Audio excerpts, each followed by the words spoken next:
Good morning, fellow Toastmasters and our guests looking in from home. This is the June 20th, 2009 TV Toastmasters meeting.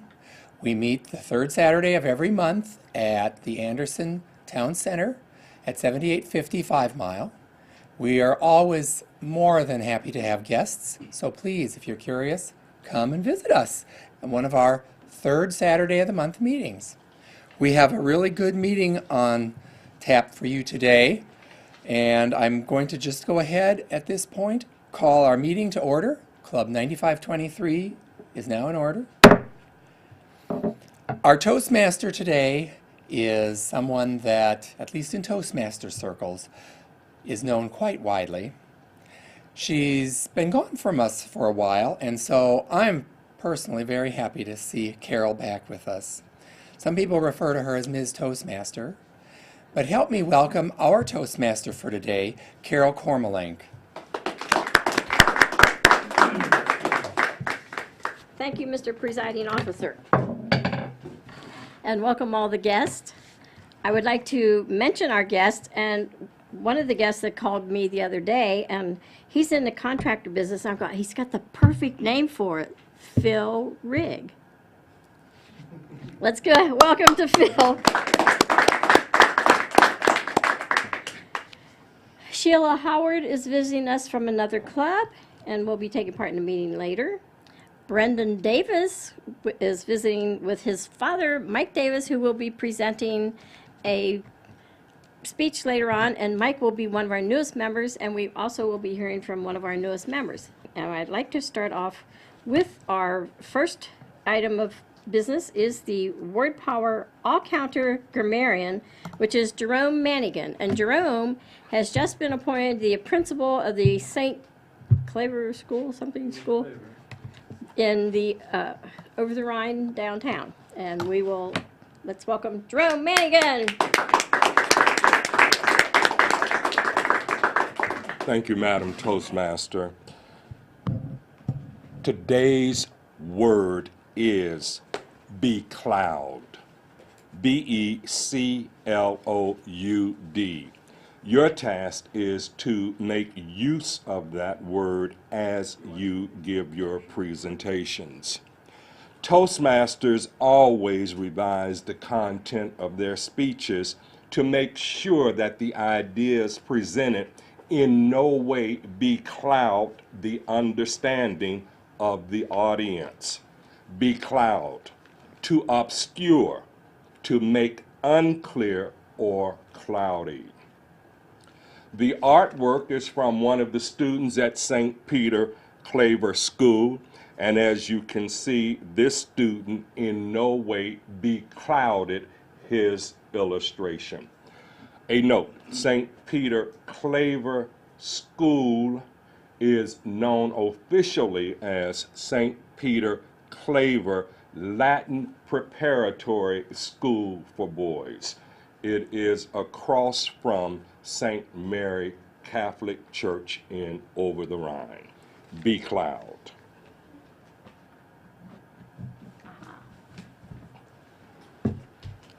Thank you, Madam Toastmaster. Thank you. I hope that I did not becloud the meeting by explaining it well enough to you beforehand. Our Tabletopics master today, you will notice he has a sling on his arm. He is just 1 month away from having had rotator cuff surgery, and he has quite a while of rehabilitation, and has learned how to write with his left hand. He will be directing our Tabletopics, and if you would like to explain on the times when you come up here, Steve, let us welcome Steve Ahrenholz, Tabletopic master. Thank you, Madam Toastmaster. The questions that I have today, I think some of the recipients, when I call on them, will want to becloud their answer. It is relative to contemporary topics that we're dealing with in our country. And so I'm curious to see what they're going to do with some of these questions. They may wish that I hadn't called them by the time I'm finished.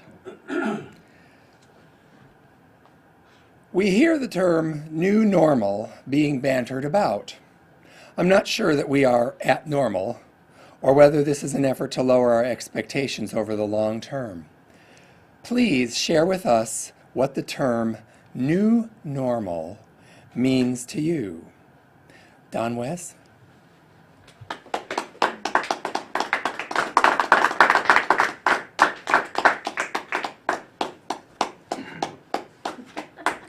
I'm shaking with my left hand. It works better.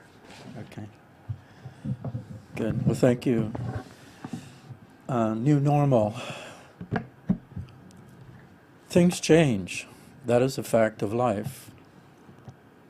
One of the philosophers indicated that change was the essence of life. Things are always changing. They don't remain the same here on this earth. Normal is a term defined by the way things are currently, the norm, the average. So we look at the average of how things are today, and it won't be the same as the average, the way things are tomorrow. So I hope that's clear. Does everyone understand that? Are there any questions? No? Okay. Well, obviously then, the old normal is from yesterday. The new normal is today and tomorrow and the next day. So normal can be used in terms of past, present, and future. The new normal today, that's a good question. See who can answer that one. The new normal, there's so many changes going on that we're continually struggling and striving to understand what is the norm for today. So that is about the best I can do with that question, and we appreciate the question, and thank you for your attention. Thank you, Don. So the new normal is basically what is normal for the moment. The World Health Organization reported that the United States health system spends a higher proportion of its gross domestic product than any other country, but at the same time we rank 37th out of 191 countries.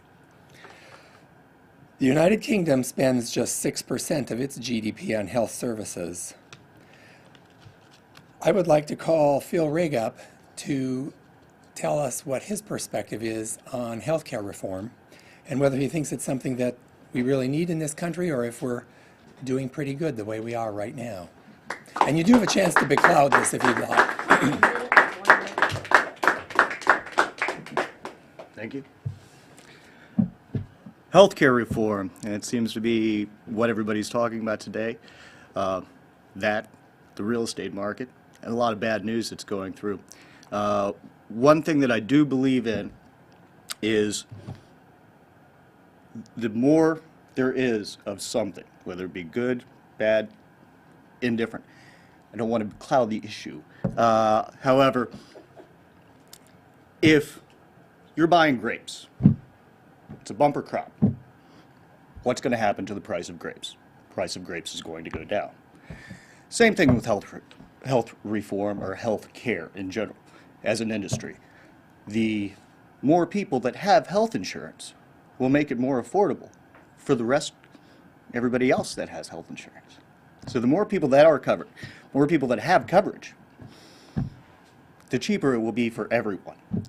Now, whether or not it's government's place in what we call a free market society, whether or not that's a good thing for government to step in and do it or not, I don't have the answers. I wish I did. If I did, I wouldn't be standing here. I'd be standing somewhere in Washington, D.C. I wouldn't be swinging a hammer for a living. But something I believe has to be done, whether it comes from our free market economy, whether it be a stepping stone, a stopgap measure. But I believe that what the new administration is doing is they're trying something. I've said for years, this country has to take a direction. It can't stand stagnant in the doldrum. So, pick a course. Stay that course. If we find out that it's not working, we can make a 180 and go the other direction. But standing still is not going to get us anywhere anytime soon. Thank you very much. Thank you, Phil.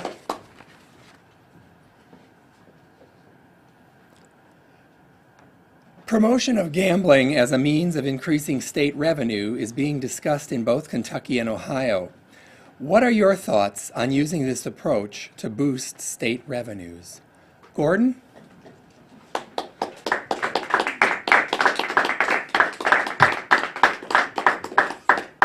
Thank you. I know there's an ongoing debate as far as gambling in the state of Kentucky, and in fact, there is gambling in the state of Kentucky. You can go to any off-track betting facility you'd like. In fact, we have one in Maysville. I think your question is more directed toward the boating or the like they do in Cincinnati or just outside Cincinnati, where they have boats in the water and you go out to the Argosy or whatever and gamble there. And that debate there is really. There's two questions. One is, do you believe that there should be gambling? And the second question is, do you believe there should be gambling in Kentucky? Most of the question that Kentucky has really is based on values and the way people actually picture gambling. So their view, I believe, is that there should not be gambling. Not so much there should not be gambling in Kentucky. There should not be any gambling allowed, period. A lot of this comes out of religious beliefs, I'm sure, and that sort of thing. But in fact, gambling is something that takes place. If you buy stocks, people can say that's not gambling. Believe me, playing the stocks is gambling. So even though some people may play the stocks, they still don't want to see the boats. There's really no difference. The only thing with the boats is, if you've ever been to a gambling casino, I went to one out in Iowa, I think it was, and some of the people that were out in the parking lot and in the gambling facility really looked like they could have used the money more on food or clothes, and they weren't doing that. But if I had to vote today on gambling in Kentucky, personally I would vote yes, that we need gambling in Kentucky. Why give the money to Ohio or some other neighboring state? And that's my explanation on that. And I don't really think that beclouded the issue at all. Thank you. Thank you, Gordon. Another popular call for budget-strapped local governments is to do more with less. Do you think this is a realistic approach year after year? And why or why not? I'm going to call Paul.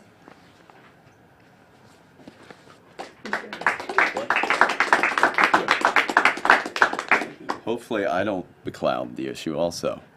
Do more with less? I think we can, particularly with the government. What they typically do, in my opinion, with the government is we're going to cut fire and police, which is you can see everything. You can see that police are going to be cut, firemen are going to be cut, and that's kind of a public thing. What they need to cut are the behind-the-scenes people, maybe sharpen that up a little bit, maybe don't want to say it, but maybe some of the secretaries, some of the inside people that have been there for years and years and years. That doesn't panic the public.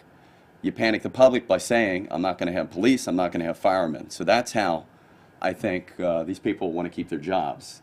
So I do think that government is a little fat. I think there's things we can always do to cut. And the government is kind of an isolated entity. They don't have market forces driving them. So because they don't have the market forces, they don't have any incentive to make those cuts. So if I'm a fat cat sitting back, and I've had this job for years and years, I know I'm not going to get fired, I tend to want to alert the public, tell the public, this is what you're going to cut, and stay away from me. So it's a bureaucratic kind of thing. I think things could be trimmed a little bit, to tell you the truth. You don't want to go too much, cut too much to the bone, but in general, that's what I think. So I thank you very much.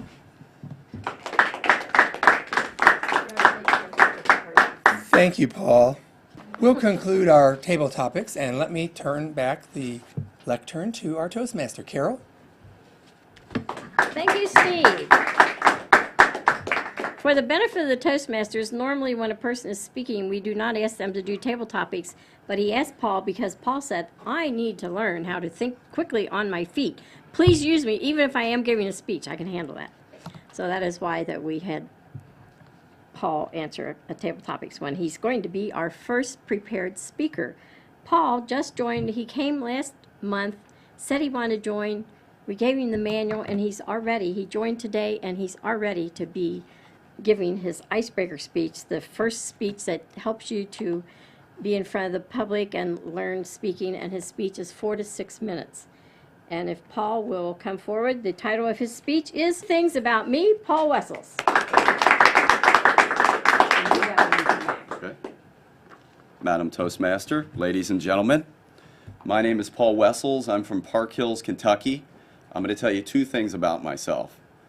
The first thing I'm going to tell you about myself, when I was young, I was nearsighted in one eye and farsighted in the other eye, but didn't realize it. And that led to a couple interesting situations. And the second thing I want to tell you about is that I'm not a proficient reader. I can't read fast. I can read, but I can't read fast. But that led me to an amazing discovery I want to tell you about. So the first thing, when I was young, I didn't understand that I was nearsighted in one eye and farsighted in the other eye. And what this did was, I was fine, because when I looked far, I could see far. When I looked near, I could see near. But it all changed when I had to get my eyes examined. And that was when I was young. I think it was like the 3rd grade. And the whole deal was, they brought a mom in, and she kind of screened the kids. She volunteered. She had the eye chart up there. And if you passed, you were fine. If she felt like you needed some help, write a note, send it to the mom. You go see an eye doctor. So she brought in, but what messed me up was the kids, and they lined us up in alphabetical order. I'm Wessels, Whitmire, my buddy was behind me. So we're in alphabetical order, but the kids were actually looking at the chart with one eye. So they were covering one eye up as they were looking at the chart. So me and Whitmire were looking around the room, and I discovered to my horror that when I covered up one eye, I was farsighted, so I could see far but not near. And when I was covered up the other eye, I was nearsighted, but I couldn't see far. So I thought, I'm going to flunk this test. And then in 3rd grade, you did not want to fail this test because you get glasses maybe, be called 4 eyes. So she was basically looking for nearsighted kids. When you're young, you're basically nearsighted, and when you get older, you get farsighted. So she's really looking for nearsighted kids. We're all lined up. She's there, and as I got closer and closer, I thought, okay, I could see the chart with my farsighted eye. The big ones were kind of fuzzy, but it got better and better as I got down. So I said, I'm going to go with my strength. So she gets up there. She says, okay, cover up one eye. So I cover up the eye, and I nail it. I get everything perfect. And she says, the mom says, very good. That's the best I've seen. So then I cover up the other eye. And of course, that's where the trouble comes in. I miss it. I'm typically nearsighted, whatever. So she's confused. She looks at me. Why is this kid nearsighted? Why did he do so good on the first eye and not the second eye? So she looks around. She says, well, look at this chart. So I put my hands down and look at the chart. Of course, I'm looking with my farsighted eye. She goes, what's that? I said, that's an E. What's that one? That's an S. Oh, okay. Now, remember, she's been doing all these kids. She got to the W's. So she's been cranking all these kids out. She gets to me. She looks at her watch. She looks at the clock. She hesitates for a little bit. She says, you pass. So I passed my eye exam. I didn't have to get my glasses. So this kind of shenanigans went on until my early 20s when I finally went to an eye doctor, got glasses, and since then I had that laser surgery, which is the best thing I've ever done. Best investment I've ever made. Second thing I want to tell you about. Is, hold on one second. Oh, I don't like to read. I was never good. See, I can't read.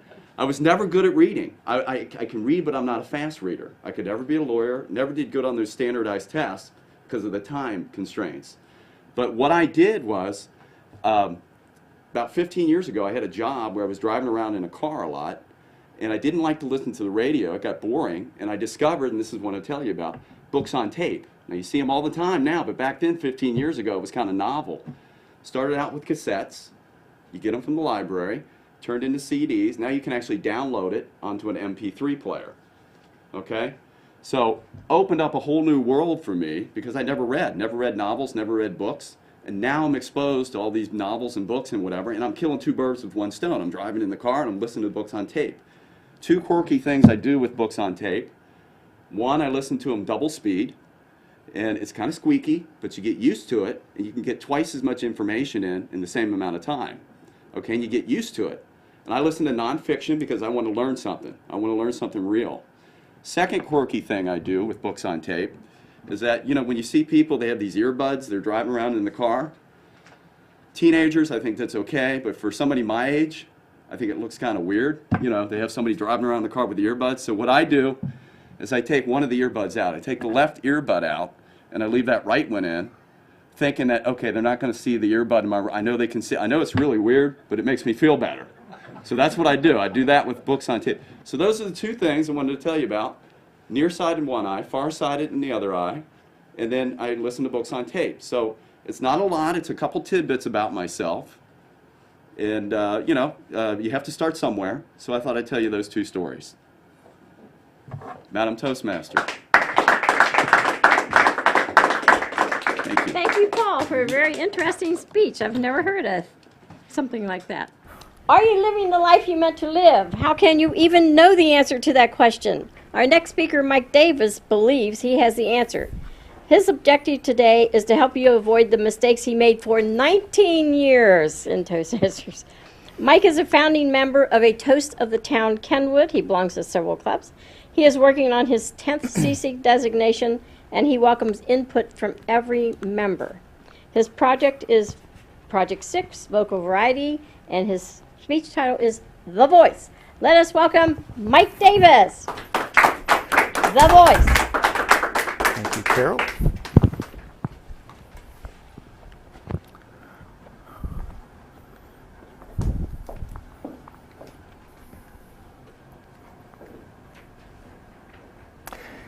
If you had been in my head on June 7th of last year, you would have heard the voice. I was driving home after participating in the Toastmasters Region Speech Contest in Ottawa, Canada. I didn't place in that contest, but it was a great experience for me, and it taught me a valuable lesson. And as I was driving at 3:45 a.m. just south of Cleveland, Ohio, with nobody else in the car awake, I had a lot of time to think. And in that moment, the voice said something profound to me. You're not very happy. That speaking thing that you've been putting off, you need to do it. It's fun. You're good at it. It's time. Madam Toastmaster, ladies and gentlemen, have you ever heard the voice? The purpose of my speech today is to persuade you to not only listen to the voice, but take action on what it's telling you. Because for 19 years, I did not follow the voice. And the pain of regret is much greater than the pain of going outside of your comfort zone and taking a chance.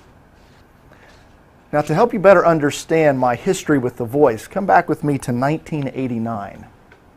You're sitting next to me in a large ballroom. 400 other financial representatives and I are listening to a gentleman named David Boren. David Boren is a professional speaker and after-dinner speaker.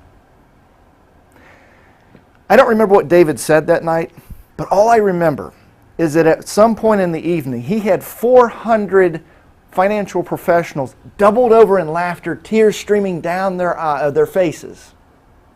And that's when I first heard the voice. The voice said to me, hey, that looks like fun. You should do that. You'd be pretty good. And I made my first mistake. I ignored the voice. Have you ever ignored the voice? I said, you know, I just started this new career, and besides, I couldn't do that. He's a professional. So I set it aside. Fast forward 3 years. I'm sitting in a room not much larger than this with about 100 other people, listening to a young man at the front of the room give a professional communications workshop. My old friend showed up. It said, hey, that looks like fun. You should do that. You'd be pretty good at it. And I tried to appease the voice this time. You ever done that? I said, you know, I just started with this new company. I'm engaged to be married next year, and I'm going to be a stepfather right away. I'll do that later. 9 more years. In the time from the seminar to 2001, I did join Toastmasters, helped start a new club. So I kind of dipped my toe in the water of speaking, but I didn't make the commitment to dive in full. So in 2001, up in Columbus, I had just competed in the district humor speech contest. A gentleman comes up to me, name of David Brooks. David was a guest speaker that weekend. He is the 1990 world champion of public speaking. And he said to me, "Hey, your speech was pretty fun. You look like you were having a good time up there. You should do this for a living." See, I think the voice got smart. It knew I wasn't listening to it, so it tried to come at me through a different person this time. Same message, same result. I didn't take the full leap or dive into the speaking world. I said, "David, I appreciate your kind words, but I'm a financial planner. I do this part-time. I don't know that I could ever be that good." Have you ever done that with the voice that's inside of you? Not made the commitment? Which leads me back to sitting in my car, if you were in my head in 2008, June 7th last year, when the voice said, "You're not happy. It's time that you really need to make a commitment to the speaking."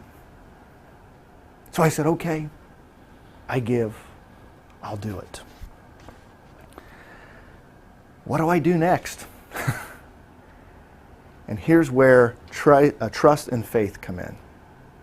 See, as I mentioned, it was 3:45 in the morning driving, and my son was in the back seat asleep. My wife is asleep. So you have a lot of time to think when you're driving from Ottawa, Canada to Cincinnati, Ohio. And I realized something. I was afraid. What do you think I was afraid of? Failing? Most of us kind of believe that we're afraid of failing, right? I disagree. The idea that came to me that night wasn't that I was afraid of failure, and I don't think you are either. If you're not pursuing your deepest desires, you're not afraid of failure. The reason I say that is because you and I, we're experts at failure. Don't misunderstand me. I'm not insulting you. You're an expert at failure because you've been doing it all your life. Think about, now you don't remember this, but maybe you heard about this. The first time you ever tried to crawl, did you just zip across the room? Or did you fall over? Maybe scoot backwards? The first time you tried to walk, did you zip across the room? Or did you fall down? Have you ever had a bad relationship? We're experts at failure. What we are afraid of, and I know that I was afraid of with regard to pursuing speaking and my vision, my passion, I was afraid to make a commitment to a level of success I've never achieved. How can you really emotionally commit 100% of yourself to something you've never done when you don't know if you can do it? That's where my fear was. What I've had to do since last year is trust the voice is sending me in the right direction. What I learned since then is that the fear of making that commitment, the weight of that fear is like the weight of a feather compared to the weight of regret of not taking action 19 years ago. That weight is like a 2-ton weight that weighed on my shoulders. I think of all the people that I could have touched, the number of places I could have traveled, the example I could have set for my 2 sons. And that may be the biggest regret I have of all. In preparing for this presentation, I came across a quote from Dr. Maxwell Maltz. He wrote the book called Psycho-Cybernetics. And he wrote that so many of us are like oysters. An oyster sits on the ocean bed and it doesn't do anything. It sits. It's very protected. It's safe. But it doesn't have the ability to go out and do anything. It can't pursue its prey. It has to wait until a little speck of sand drops into its shell. And it creates a pearl. But it has to wait. Have you ever been an oyster? I was. Now, some people have said, oh, it's easy for you. You've been in Toastmasters 15 years. You've gotten to be a pretty good speaker. I would love to tell you that since June 7th of last year, my life has completely changed, and I'm now traveling the world, giving speeches and getting big checks. Notice I said I'd love to. Think about the timing of my decision. Last summer, make the decision, okay, I'm going to go full bore, I'm going to become a full-time professional speaker, ease out of my financial business. What happened just a couple of months later? Worst economy in 70 years. People are not lining up at my door to write checks to have me come in and speak. But I can tell you this, despite that, and financially the last 12 months have not been easy. It's been a struggle. But every day when I get up, I'm happy. I don't know where my next paycheck will come from. But I'm happy because I'm pursuing the vision and the passion that the voice has taken me to. As much as I want to share this message with all of you and anybody that I talk to, ultimately this speech is for my two sons. There have been times in the last 12 months I would have loved to have given my son some guitar lessons, or maybe gotten him some new clothes or a new cell phone, but I couldn't. But when I look to the future, when my son, Brendan, who's 13 today, is 46 as I am now, I hope that I can set an example for him of pursuing his voice so that when he's 46, he can say to other people, or say to me, Dad, you know, I really appreciate the example you set. I think that'll have more meaning to him than, hey, I really like that new iPhone you got me 33 years ago. I don't know what happened to it, but it was neat. I hope the message has more impact for him. So what can you do? Have you listened to the voice, or have you ignored it? What you can do is this. Don't take the vision or the passion that the voice presents to you, don't take the whole thing and be intimidated by it. That's too much at one time. Take little baby steps. Trust the voice. The voice is a constant companion. It knows what's best for you. It wants the best for you. Contact somebody that you know that is doing what you want to do. Read a book. Books on tape are pretty prevalent now, as we've heard from Paul. Take it one step at a time. Because once you take the first step, that will lead you to a second step and a third step, and ultimately down an entire new path, a new life.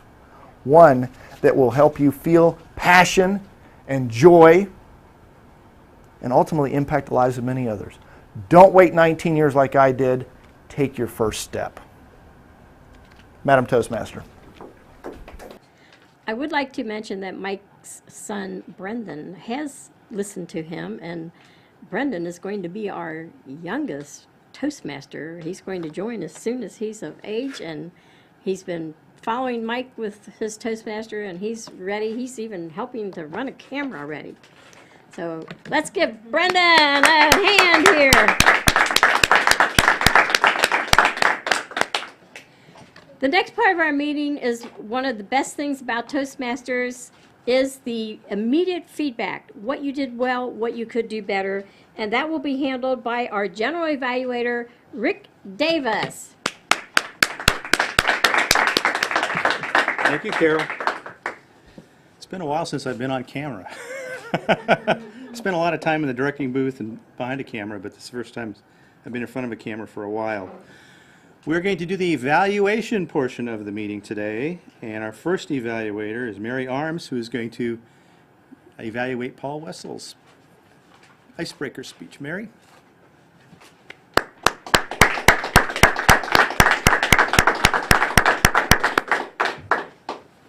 Thank you.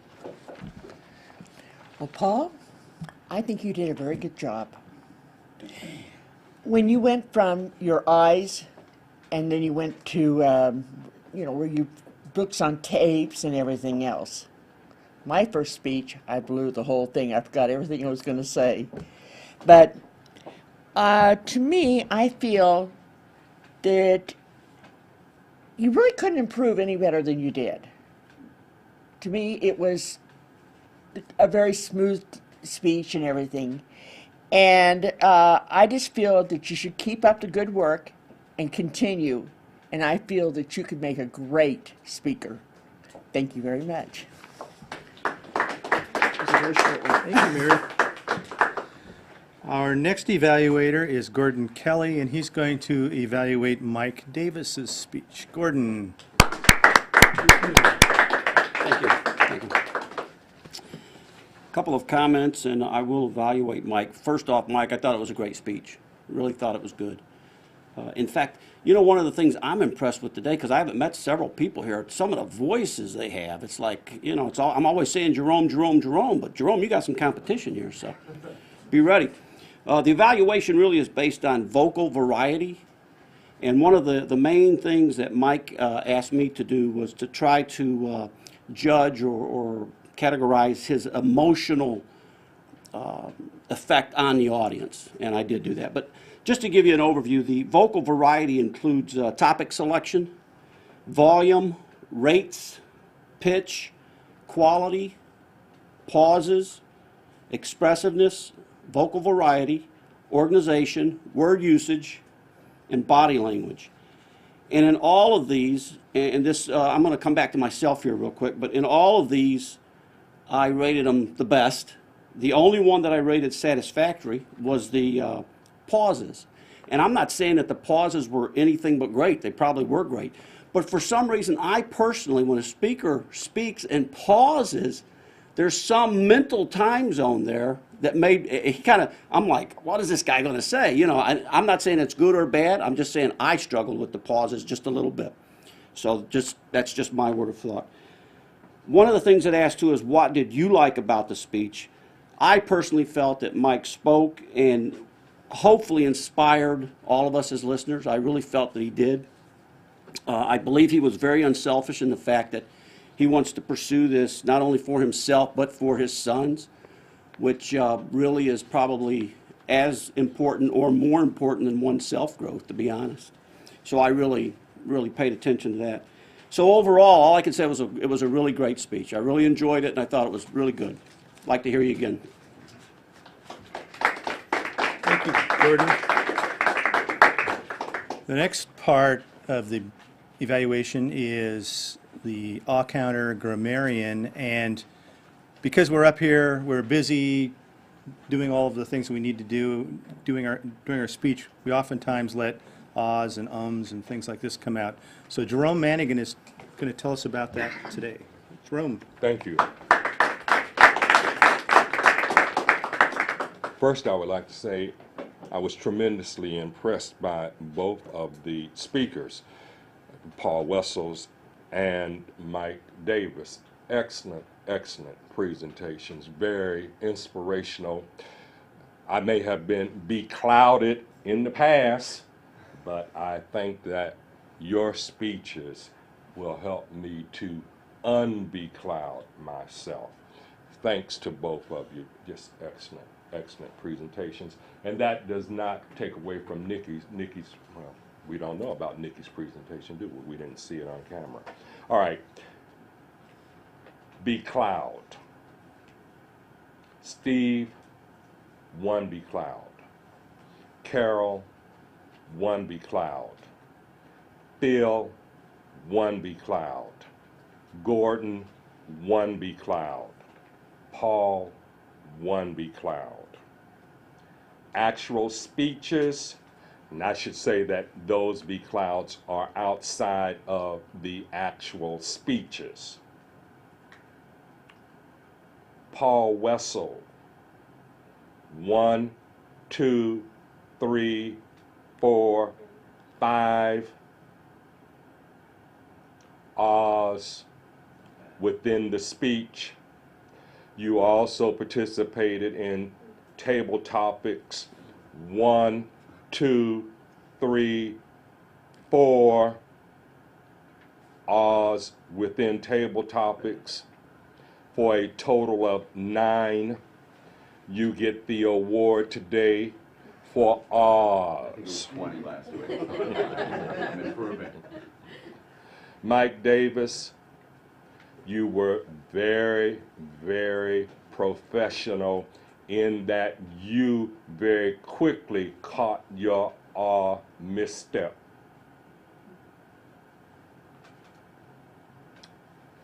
No be clouds in your speech, just as no be clouds in Paul's speech. Gordon, in your evaluation, 2 R's. In your table topics, 1, 2, 3, 4 R's, 6 R's. Phil, table topics, 1, 2, 3. Don, table topics, 1, 2 R's. Overall, we're working at beating those R's down. We will not let them becloud our presentations. Thank you, Jerome. Okay, because we're on television and in real life, we're only given a certain amount of time to get our message across, so we have to time. In Toastmasters, we time everything. And today's timer is Christine Sullivan. She's going to come up and tell us how we did today. Christine. Well, overall, I think that everyone had a lot to say. I think that will be indicated in the minutes that are reflected here. For the table topics discussions, Don West went 1 minute, 52 seconds. Phil Rigg went 2 minutes, 2 seconds. Gordon Kelly went 1 minute, 46 seconds. And Paul Wessel went 1 minute, 7 seconds. The time frame is anywhere from 1 to 2 minutes, so just about everybody was in that time frame. And there is a 30-second deviation, so everybody was well within that time span. For our scheduled speakers, Paul had a speech that went from 4 to 6 minutes, and his final time was 5 minutes, 13 seconds.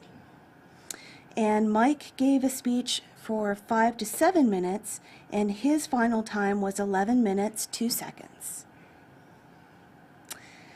But everyone had a lot of good things to say. In terms of the evaluators, Mary Arms came at 43 seconds, and Gordon Kelly came in at 2 minutes, 1 second. And the time frame is anywhere from 2 to 3 minutes with a 30-second deviation for the evaluators, as well as the word power and grammarian counter. Jerome was both the word power and the grammarian today. For the word power, he was at 1 minute, 24 seconds, and for the grammarian, he was at 2 minutes, 53 seconds. Thank you, everybody. Thank you, Christine.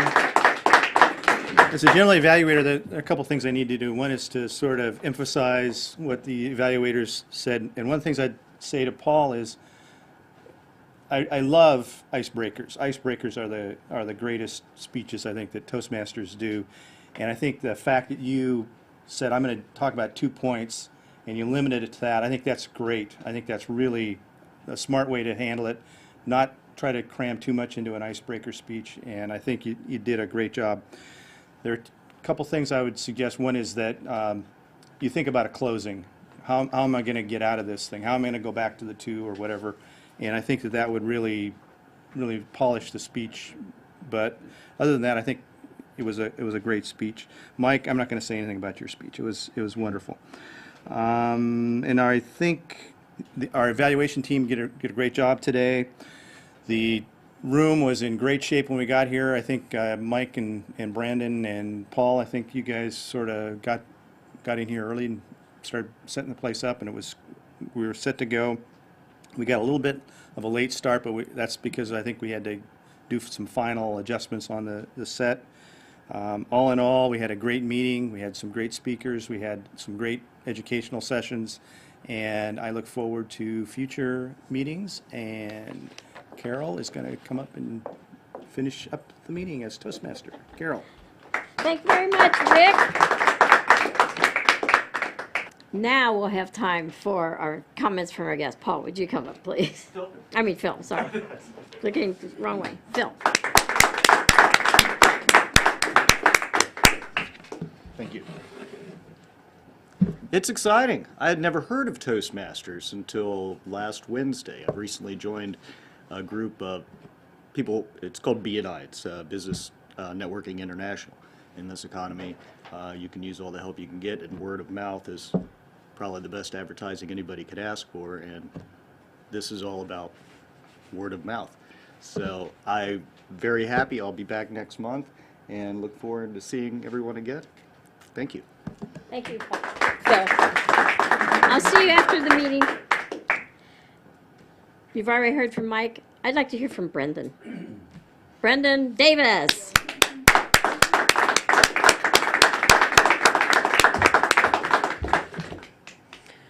Well, I've been to a couple of clubs.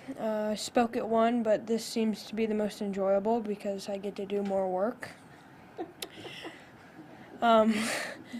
But yeah, I'll definitely be back next month. It's very fun. Very good. Thank you. His dad gave a winning speech about his son, Brendan, one of them. Several winning speeches about Brendan, and he said there's one too. With that, if the new president has anything that he would like to do on closing the meeting, otherwise we will return it back to the presiding officer. Where did Steve go? There you are, Steve. Let us welcome our presiding officer, Steve Ahrenholz. Thank you, Carol. Let's have a round of applause for our Toastmaster today, Carol Kormelink.